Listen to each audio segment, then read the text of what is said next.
Hello. You have Brian Galke, who is a face decoding expert. And he's going to be sharing some really awesome information. And now I Yes. stay quiet for a change. I get a break. And Brian's going to talk. Thank you, Sure. Brian. Hey, quick question. Can I share my PowerPoint? And if I make you a co-host, Yeah, I put one together for this today. So, my goodness, I'm excited. Okay. Make co-host. You should be okay now. all right, let's see. I want to share. Thank you. Thank you. And And coming here and happy Valentine's Day. happy Valentine's Day. I know I just got done doing all the shopping for my kiddo, so I'm good. And went and got her, chocolates, flowers, balloon, all that fun stuff. So, yes. So, on today's, since the topic is love heals and it is Valentine's Day, what we're going to talk about is how to understand the people in your life better based on what their face tells you a little bit about them. So I do have a fun dating course called Looking for Love in All the Wrong Faces.com. And the whole reason for that was during the pandemic, what happened is everybody went to online dating. Sorry, I'm moving so I can see you guys here. Everybody went to online dating. And it's just kind of funny because what is online dating? It's you get to see a picture of someone and lies down below, kind of like a resume, basically. So I got so tired of people going, well, what does this face mean? What does that face mean? I just put together a simple and easy course for people to figure out. But what I'm going to walk everybody through today is who am I and what can you learn about someone? So I am Brian Galke. I'm known as the Decoding Detective. And it's just how to understand the people in your life that much better. How did I learn the skill in 2010? I met Matt here, who was an attorney who learned how to decode faces for jury consulting. He ended up walking away from his law practice because oddly enough, he stumbled across a book about it, something known as physiognomy. And physiognomy is what can you understand about other people based on the 43 muscles in the face and how they're constantly changing over time? So the mind creates movement, movement creates muscle. And it has a lot to do with right brain versus left brain thinking. So sadly enough, if somebody ever has a stroke, since you mentioned that earlier, if somebody has a stroke on the left side of their brain, the right side of their face goes down. And it's the same on the opposite. If it's the right brain, the left side goes down. So the brain is constantly controlling the muscles in our face, and which hemisphere controls the opposite side of the face. But this was actually part of the academic system. The first schools or books on it was Aristotle. And it was until Henry VIII had it pulled out of classes. He said, I don't like the idea that this skill can be used by beggars and vagabonds. And he had it yanked out of academia. But up until then, it was actually part of the school system and taught in universities. And the crazy part is it's still around to this day. And the reason why is we talk about faces all the time. We say things like take one on the chin, keep a stiff upper lip, I'm all ears. We talk about faces, and we're going to understand why here in just a second, is we've grown up reading books to understand other people. Well, authors and artists used to take courses in physiognomy to do character development. So they would go and study, okay, I'm going to describe this character. This is what they are. I want the audience to understand what they're thinking, how they process information. I need to learn how to describe them in the book. And that's how it was done.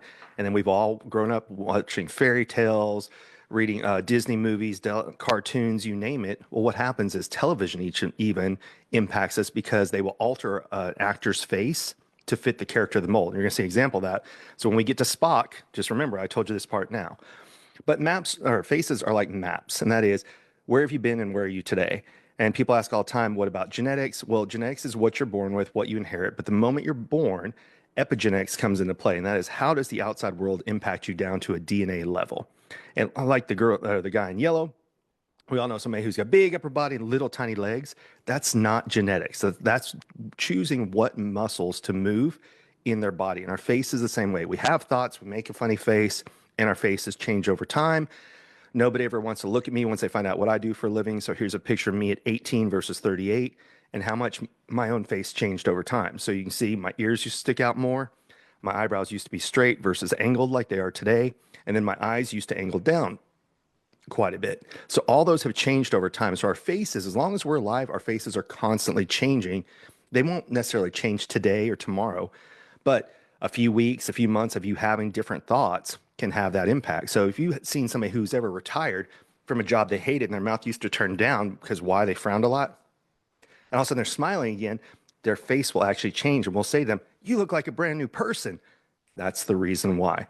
So where do I normally teach this to? Anybody that has to deal with complete strangers, networking, you name it, all kinds of industries. staff, coworkers. But really, what we're here about today is it's a skill that you can use with your friends and family. And sometimes when we're talking about love heals, it's not necessarily a romantic one. I know this is Valentine's Day, but sometimes we need to repair a relationship with a parent, a sibling, our children. So it's just learning how to understand people differently. So here we're going to talk about eyebrows.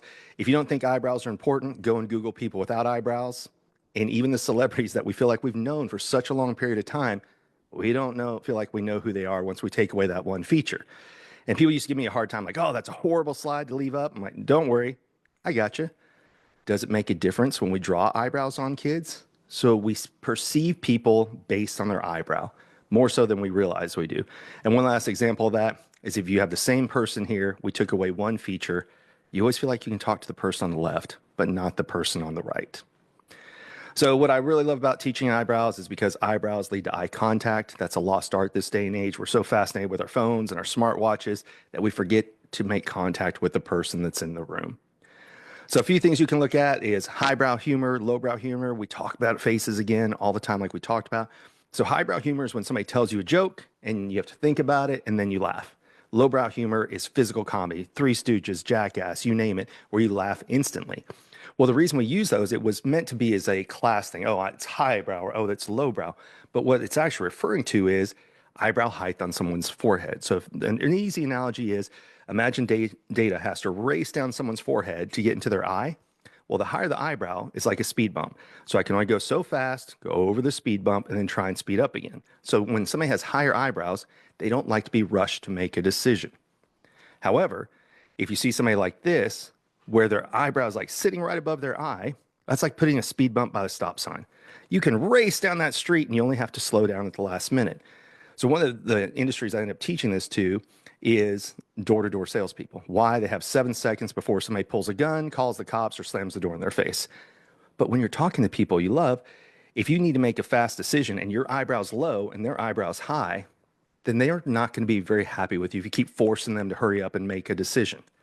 On the opposite side, if you have a high eyebrow, but the person that you're talking to has a low eyebrow and you're telling a longer story, mentally, they've left the building. So it's about learning to adapt and adjust to the people that we love. And a good analogy for this is I used to be a horrible traveler when I was a kid. I would say things like, oh, when I went to another country, I'm like, oh, well, they should speak English. And if they don't speak English, well, I'll speak English louder. And that just doesn't really work very well. Well, that's what we're accidentally doing to the people we love because we're thinking they should think just like I do instead of stopping and saying, maybe we're the same, but maybe we're different. And if we're different, how do we meet in the middle? And when I was married, we had to use this all the time. So I'll talk about that here in a minute. So another thing you can look at besides eyebrow height is eyebrow shape. Now, even Legos knows that there's 3 basic eyebrow shapes. They're straight, angled, and rounded. And when we're kids, we figured out that game that you could win, you just figure out how to put the right peg in the right hole. Well, faces tell you the same thing. So if you start with, what does straight eyebrows mean? You can just think, get straight to the point. Facts, figures, data. Now, I mentioned before, television influences us, and so does movies. So if you look here, you see Spock. And what is Spock known for? Logic. What did they do to the actor? Gave him straight eyebrows. So even in movies, the special effects and the way that they morph faces and everything else is exactly the same way. Warren Buffett here, known for data. So if someone that you love or in a relationship with has straight eyebrows, that's really how they think. Facts, figures, data. So when you're talking to them, you have to think, all right, I know I want to talk to them about this. What are the facts? What are the figures? What are the data? That's the way that they take in information. Now, the next one over is angled eyebrows. Now, a lot of people think angled eyebrows are a bad thing. It's not. Angled eyebrows are, what's my angle? Help me understand it first so then I can help other people. So if you want to go on a trip with me, help me understand where we're going, involve me in the process, and then I'll help do the research and everything. But I want to be involved versus told what to do when we go somewhere. So when you learn to adjust to people, again, it's just, do they have straight eyebrows? Me, if I've angled, help me, involve me in the process. What's my angle of going along with this? So let's say you want me to go to a restaurant I'm not a big fan of. What's my reason for going with you to this particular restaurant that you want to go to? Once you learn to do those things, it helps heal things at the same time. The last one here, rounded eyebrows people, think about the people around them first and themselves second. These are 2 very polarizing pictures because people have a love-hate relationship with them, but stick with me. Let me explain this here. The reason we watched Oprah's show wasn't for Oprah. It was for the people around her. Who was she going to interview and what was she going to do for the audience? Same thing with you look at Elon. Now, take the politics aside. The slide was created before he was in Doge. Is when he got his money from PayPal sale, he could have retired, but he put all of his money into Tesla and then SpaceX. So if you look, he's got rounded eyebrows, and all the places that he puts his money in are things that help other people. So electric cars, let's get to space. It's not about just him. So what you look at is where people invest their money is what their passion is about. So if you see people in your life that have rounded eyebrows, and let's say today's a great day, Valentine's Day, well, if you had flowers sent to their office, then their coworkers and other people around them would get to see them getting flowers and then would make other people happy too. So you get more bang for your buck by sending flowers to their office than you would bring them home. So it's these little adjustments when you're talking to people. So when you're looking at people, you just think straight eyebrows, get straight to the point. How can I tell the shortest story what I want? If they have angled eyebrows, what's their angle? How can I help them understand it? And if they have rounded eyebrows, they think about other people first. So asking them something that puts them as the front and center of attention, they don't necessarily get. So it's just learning to adjust and adapt to people. Now, the next one over, this is taken from the 5 love languages, but how can you apply it by learning with faces? So the fuller someone's lid is, I was raised in the day and age of Dr. Seuss. I like to say, the more lid you see, the more they think in terms of we. So if you look at the two people that are in the pictures here, very full upper eyelids. So that's time and attention if you've read the 5 love languages. So if you're dating someone who has fuller lids and you don't have a lot of upper eyelids, like I don't have a lot of upper eyelids, I had to stop and think, I'm going to go run this errand. But if I was dating someone who had fuller lids, I go, hey, you want to go with me on this trip? Because I didn't think to always invite people. Because I was just like, I'm going to go do this. Not in a narcissistic way. It's just the way my brain thought is, I need to go take care of this. But once I learned to stop, if the person I'm working with, dating, whatever, has fuller lids, go, hey, I'm going to go run this errand. You want to go with me? And they're like, yes. That's learning to invite and make people feel seen and heard. And that's so, so important in relationships. You know, miscommunication is what really degrades most relationships in life. And assuming that people are just like us. Now, on the opposite side, this is more like me. I don't have a lot of upper eyelid. So if people have thinner upper eyelids, they're used to thinking, I need to go do this. So if you're somebody who has fuller lids and that other person in your relationship is going out and doing things without you, ask if you can go along. It's okay. That's how you make each other happy, is learning, what does my face say about me? What does their face say about them? Where do we meet? Where are we the same? And where do we have to meet in the middle? So when I was married before, she had fuller lids. I don't have a lot of that. So I'd have to stop and say, oh, do you want to go with me? What do we want to do together? Because I was so used to just doing things that I needed to take care of, I forgot to be a we person a lot of the time. So then we're going to look at 2 other things real fast, and that is eye angles. We'll tell you how do they take in and process information. I'll tell you why this one's really important. There's 3 basic eye angles that are out there: upward angled, downward angled, and middle angled. So when somebody has upward angles, they're used to hearing the positive. They want to hear about the upside of things. So when you talk to them, what are the features? What are the benefits? What was the best part of your day that you had today? They want to hear about the positive side of things. Now, on the opposite of that is somebody whose eyes angled down. Well, if their eyes angled down, they're worried about the downside of things. What went wrong today? What can we change? What can we do better? Neither one is right and neither one is wrong, but it's learning to adjust. So if I come in and my eyes angle down and I'm focused on what went wrong that day, and I'm talking to somebody whose eyes angle up, mentally they shut down because they're thinking, oh, great, Brian's being negative again today. On the opposite side, if somebody whose eyes angle down, I come in talking about why my day was perfect and how the sunshine was here and birds were singing to me the entire day, then they think, oh, you've got rose-colored glasses. Now, you don't have to change who you are, but you just remember and think, how can I deliver the message so they would hear it? So it's just learning all these things about each other. Now, we're going to go into one last one for dating here, and that is when you're starting to date people, we say the phrase like, hey, keep a stiff upper lip, because we're constantly paying attention to lips. And if you don't think we are, anybody remember during the pandemic when we couldn't see people's mouths, how hard it was to really understand people?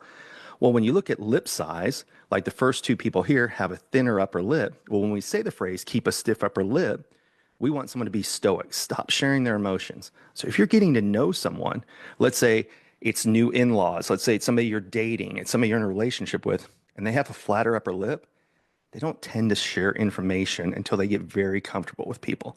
Now, once they're comfortable, they'll open up like Fort Knox.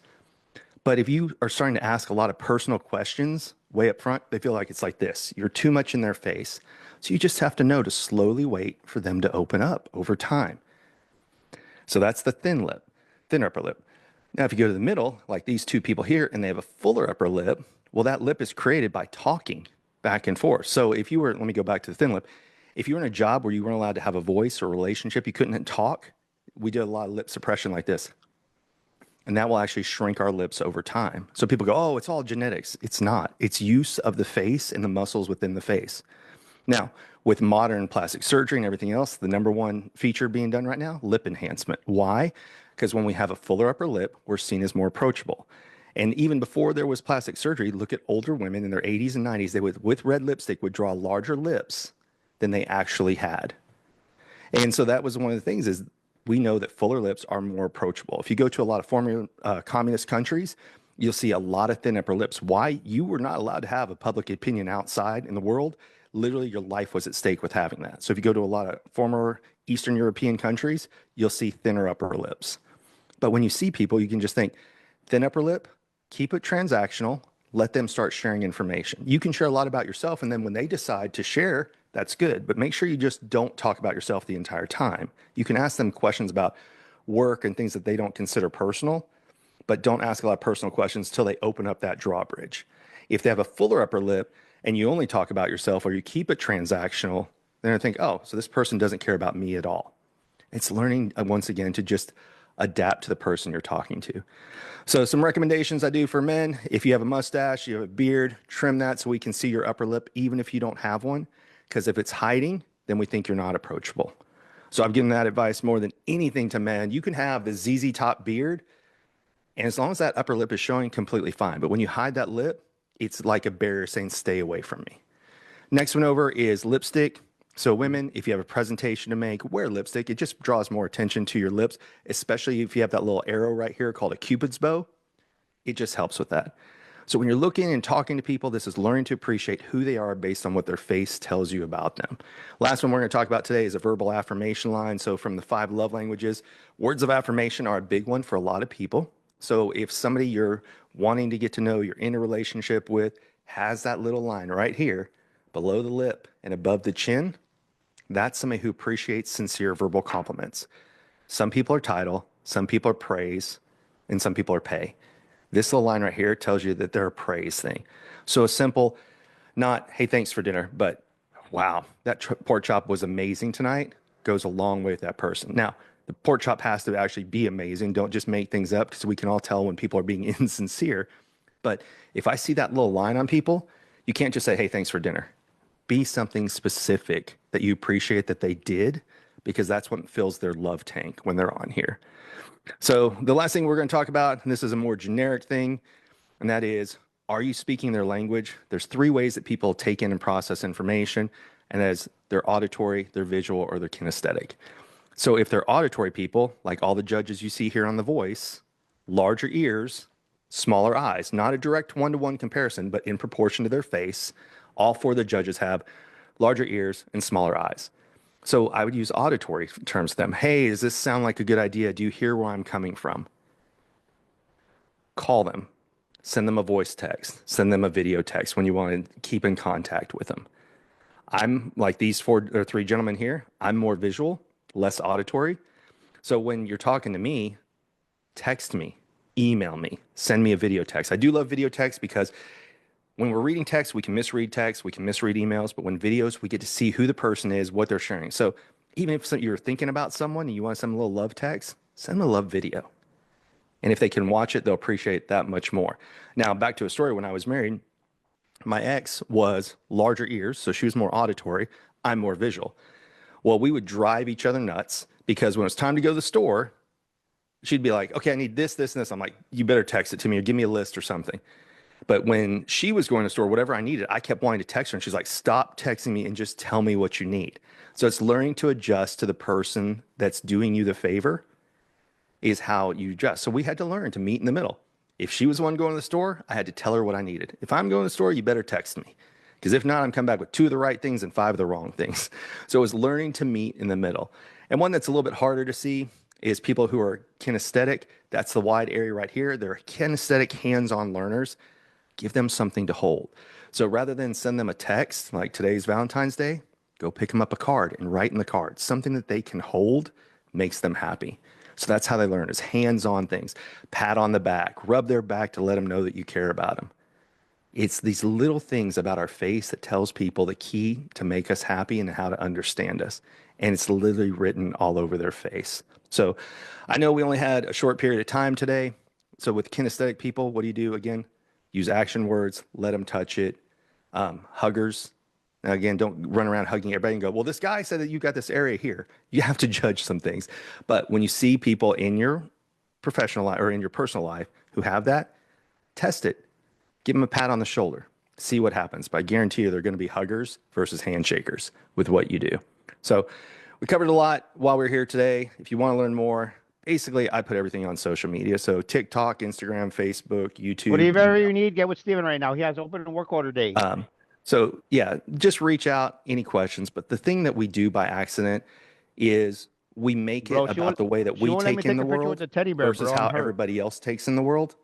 And that's one of the challenges is if we learn to pay attention to the other person and think, how do they take in and process information? What would make them happy? It just makes life easier on so many levels. So with that being said, you are back. Or what questions do y'all have? Oh my gosh, that was amazing, Brian. I don't know if you saw me. I whipped out my mirror and I'm going, do I have that line? What do my lips look like? Yeah, it's just learning how to understand people that much better. But it's true. I'm more like your ex-wife. Yeah. Tell me what you want. Stop texting me still. Although text sometimes is good because if I'm with a client, I can't really, and I can't play a voice clip. I'm a voice clip queen. I drive people nuts. Oh, I know. Oh, I know. Because you and I communicate, I'll text you something, you send me a voice text back. And that's how and that's the thing is it's just learning to adapt to each other. So if it's somebody that voice texts me, I voice text right back.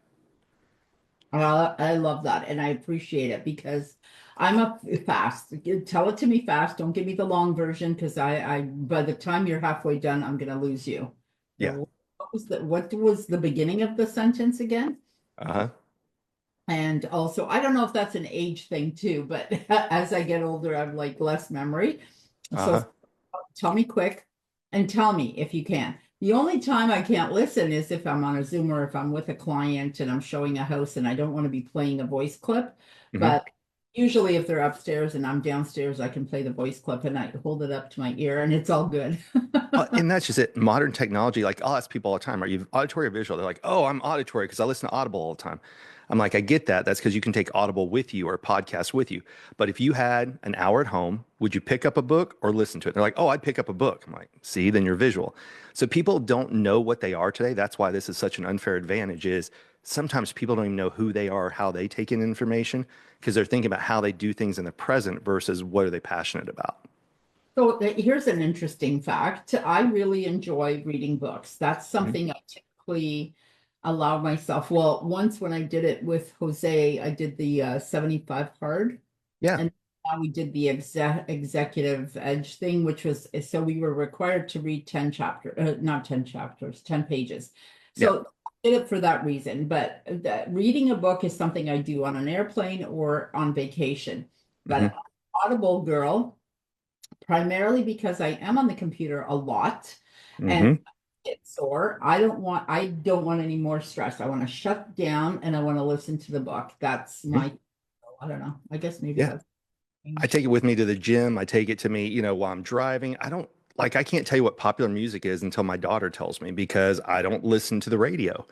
I listen to a podcast, Audible, something because it's something I can do. Now, for me, because I'm so visual, I have to listen to Audibles at 1.5 times speed. Because if it's normal speed, I'm like, yeah. And then I have to go and re-listen to it like 18 times because I got distracted by something. Oh my God, me too. Yay, there's somebody else like me. Yes. It's 1.5 and sometimes 2, depending on how quickly I want to get to the information and how anxious that day I'm like, okay, I have like 0 patients today. Let's go snap it up fast. Yeah. I love it. I am the happiest person on earth that we can voice clip on WhatsApp. I can Hmm. voice in Messenger. I voice clip everyone, and I apologize, but that's probably not going to change. So, Yeah. Well, there's a lot of coaches who went to Voxer. Why? Because you don't have to remember to save the messages. It's just voice texting like a CB back and forth. And it doesn't get rid of it. Yes, a lot of people who have coaching clients are like, hey, you can have access to me on Voxer oh, because, again, you can misread text messages, but if somebody leaves you a voice message, they usually have to be succinct and think about what they're going to say. And it just helps because you can listen to the tone, what's going on in their voice, what's happening. Yeah. wild. Brian, you can also feel free to post whatever it is you want in the chat on my Sure. Facebook. Yeah. That's where you're going to get your contact info. Yep. Brian's amazing. I'm still taking this course, not because I'm slow or anything, but because I just don't have a whole ton of time and I'm working on like, I don't know, a bunch of different books right now. But anyways, thank you so much, Yes. Brian. Of course. All the time. Yes. I'll see you in the Facebook group. So exciting. I will talk to you soon. You'll voice text me soon. Bye. Soon, I'm sure. Thank you again so much and happy Valentine's Day and have fun with your baby.